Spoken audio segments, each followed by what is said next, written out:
Potenser. En potens, det er sådan noget som den der.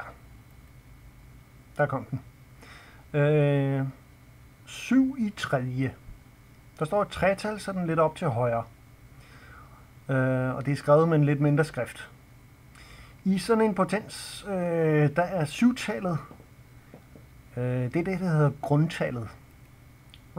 Grundtallet er 7. Det kunne være alt hvad som helst. Nu er det 7. Og så er der en eksponent. Det er tretallet. Og hvordan skal vi så læse det? Du kan tænke på det sådan, som at der er 3 syvtaller. 3 syvtaller. Og de 3 syvtaller, de skal ganges. 7 gange 7 gange 7. Det giver 343. Vi kunne også have haft 4 i tredje. 4 gange 4 gange 4. Det giver 64. 3 firetaller gange med hinanden. Så eksponenten fortæller lidt. Du kan tænke på det som om, at eksponenten, eller på den måde, eksponenten fortæller, hvor mange af grundtallet du har, og de skal ganges med hinanden. Hvis det er 10 i tredje, 10 gange 10 gange 10, det giver 1000, så kan du se, at tretallet, eksponenten her, den fortæller lidt, nem måde at tænke på det er, at den fortæller, hvor mange nuller der er i 1000. Så hvis du har i stedet for 10 i 8, så har vi 10 8-taller. 8 10-taller gange med hinanden. Det giver så 100 millioner. Der er 8 nuller. 10 8. 8 nuller. 100 millioner. Men det med at tælle nuller, det gælder kun lige præcis, når grundtallet er 10. Men de andre kan du se, der er det lidt mere mærkeligt at sige på. Så altså, når vi har sådan en som den der nederst nu, 5 i 8. Du kan også høre det nogle gange 5 opløfte i 8. potens. De fleste de siger bare 5 i 8. Så er der altså et grundtal. Det er 5 her. Og så er der en eksponent. Her er den 8.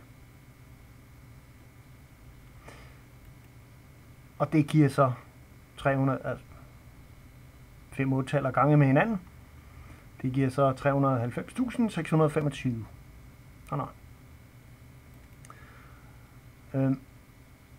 Her lige før, der havde vi kun eksponenterne, de var kun positive tal. De var større end 0. De kan også være negative. Mindre end 0. Til at få hul på det, så starter jeg lige med et par potenser som dem fra før. Med positive eksponenter, hvor eksponenten er større end 0. Så er det en som den der. 10 i anden. 2 10-taller gange med hinanden. Det giver 100. Og så ved du fra før, fra lige før, at hvis vi så i stedet for at lade eksponenten gå 1 op, så vi får 10 i tredje i stedet for, så skal vi gange 3 10-taller med hinanden.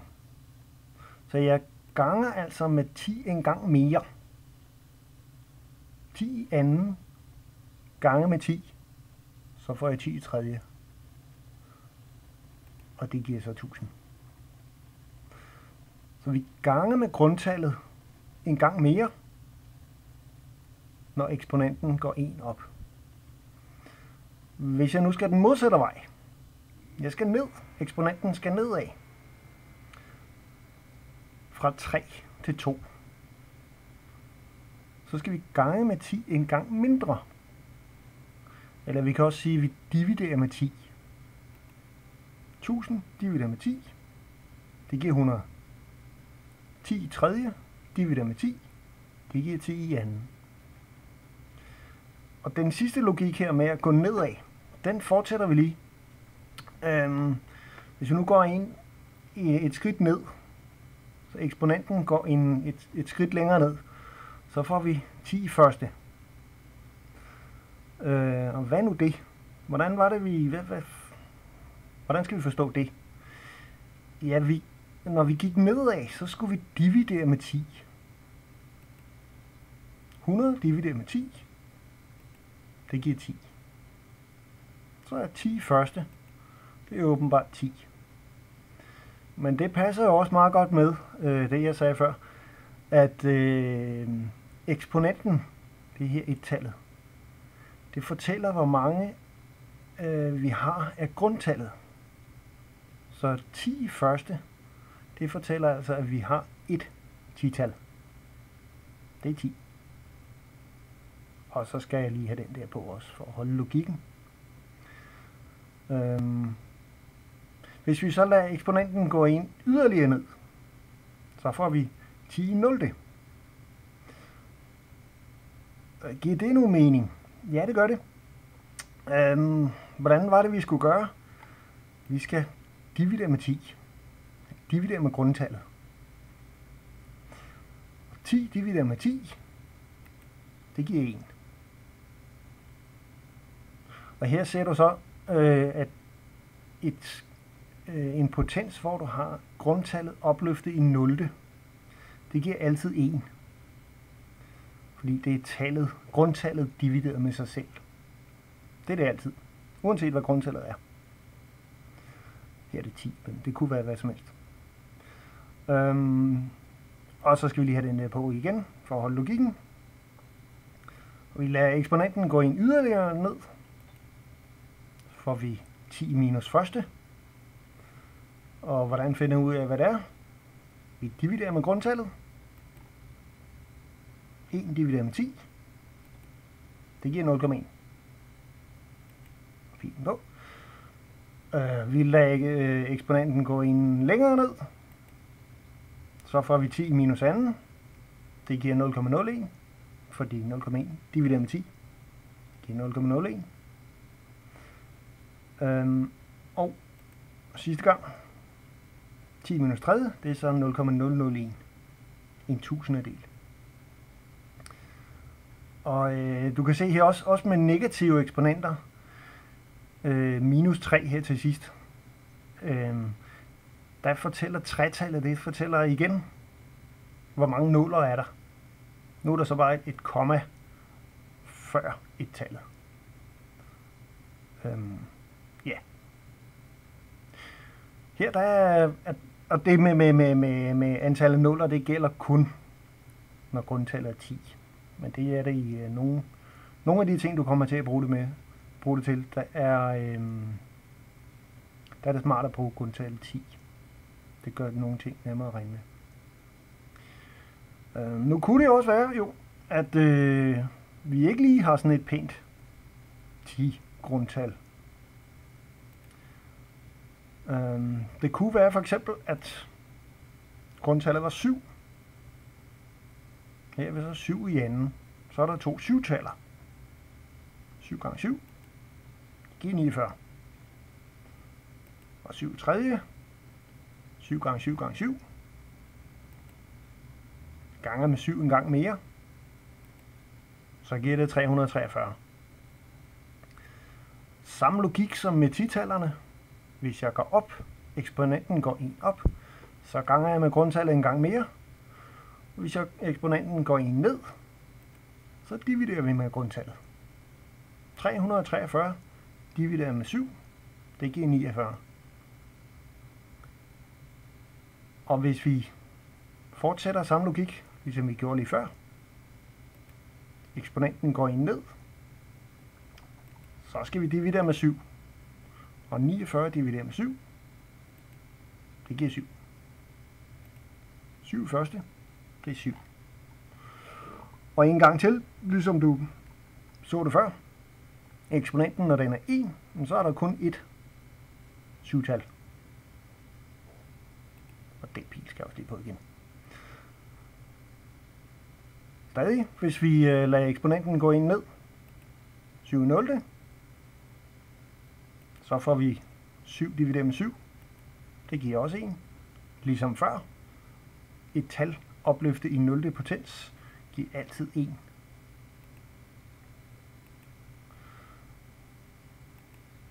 Og 7 i minus første.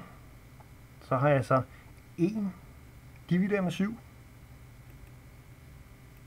Så får jeg en syvendedel 1 divideret med 7. Det giver så 0,412 og en hel masse mere. En 7/del. Men det er ikke så vigtigt lige nu. Så den fjerner jeg igen. Det, der er mere vigtigt lige nu, det er det her med, hvad sker der, når eksponenten vokser, og hvad sker der, når eksponenten falder. Vi lader den lige gå en længere ned. 7 minus 2. Så skal vi dividere med 7. Så sker der det, eller en smart måde at skrive det på. Det er så 1 divideret med 7 i anden. Og det er så det samme som 1 divideret med 49. Det er 7 i anden. Det er jo 49. Så 1 divideret med 7 i anden, det er også 1 divideret med 49. Og det giver så et kommatal. Ja. Og pilen op skal også lige på, for at holde logikken. Vi lader den lige eksponenten, den der vil de dale en mere. 7 minus 3.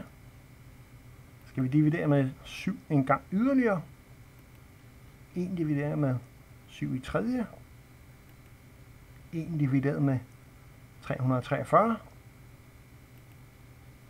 Det giver så også et kommatal selvfølgelig. Og pilen op også. Nu gør det godt være, at du lige har brug for at lige at sidde og studere skærmbilledet lidt, for sådan at få det på plads i kraniet. Så kan du lige pause skærmen.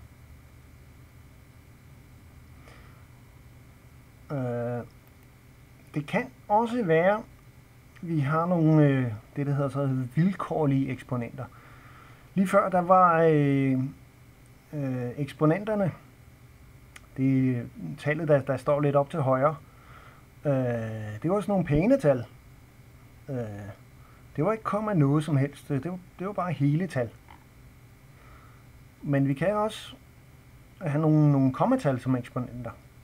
Jeg starter også lige med nogle hele tal. 10 tredje. Det fandt vi ud af lige før, det er 1000. 10 gange 10 gange 10. Og 10 i anden,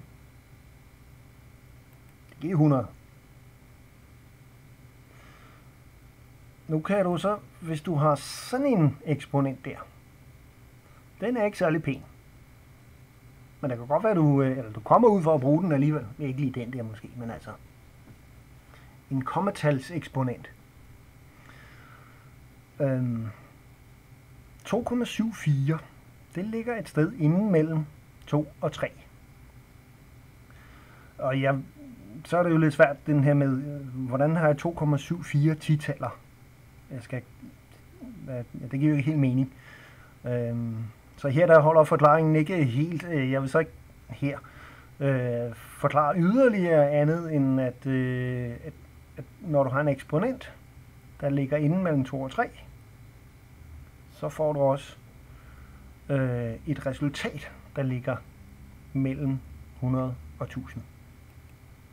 Ind i regnemaskinen, så fortæller den, at det giver 549,5 og en hel masse mere. 10 i tredje, det giver 1000. 10 i anden, det giver 100. 10 i 2,74, det ligger inde imellem 10 i tredje og 10 i anden. Så får du også et resultat, der ligger mellem 1000 og 100. Og den pointe, at eksponenten kan være hvad som helst, den behøver ikke være pæntal. Den gælder uanset hvad for grundtal vi har. Her er der grundtallet 10, så er det pænt, og ja, okay, eksponenten er ikke pæn, men det behøver grundtallet heller ikke være. Her er det stadig et pænt 8-tal, men skal det være med det. 8 i tredje, det giver 512. 8 i anden, det giver 64. Og hvis vi så har en eksponent, der er inde imellem, 8 opløftet i 2,13, så får vi også et resultat, der er inde imellem. Og det er der bølge, bølgelighedstegn, det betyder, at det er cirka lige med, fordi der er en hel masse, der er sikkert uendelig mange decimaler i de der tal. Og pointen med, at eksponenten kan være hvad som helst, den gælder også, selvom at eksponenten så måske er negativ. Den kan stadig være hvad som helst, uanset hvad grundtallet er. Det kan også være, at du lige har brug for at lade det her skærmbillede stå lidt. Så pauser du bare igen.